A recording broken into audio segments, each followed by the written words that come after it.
ہم کریں گے ہر مظلوم کی حمایت۔ बिस्मिल्लाहिर्रहमानिर्रहीम। अस्सलाम वालेकुम। मैं हूँ हुरैन फातिमा और आप देख रहे हैं हिमायती न्यूज HD चैनल।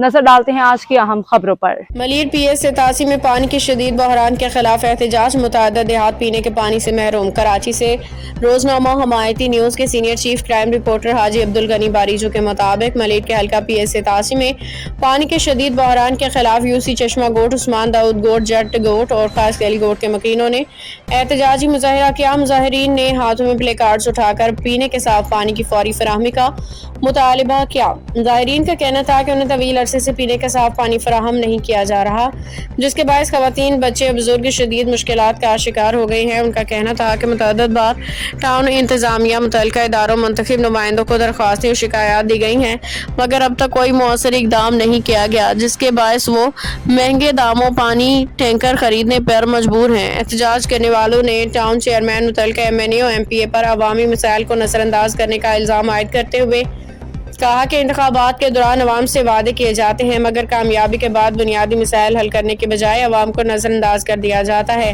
शहरियों ने पाकिस्तान पीपल्स पार्टी के चेयरमैन बिलावल भुट्टो जरदारी से मुतालबा किया कि वो फौरी नोटिस लेके पानी की फराहमी बहाल कराए, जिम्मेदार अफसरान से जवाब तलब करे, मुतासिरा इलाकों के लाखों शहरियों को साफ पीने का पानी फराहम करने के लिए हंगामी इकदाम किए जाएं। मुजाहिरीन ने खबरदार किया कि अगर पानी का मसला फौरी तौर पर हल ना किया गया तो एहतजाज का दायरा मजीद वसी किया जाएगा, जिसकी तमाम जिम्मेदारी मुतल्लिका इंतजामिया और हुकाम पर आयद होगी। अब तक के लिए इतना ही। मजीद खबरों और अपडेट्स के लिए देखते रहें हिमायती न्यूज HD चैनल।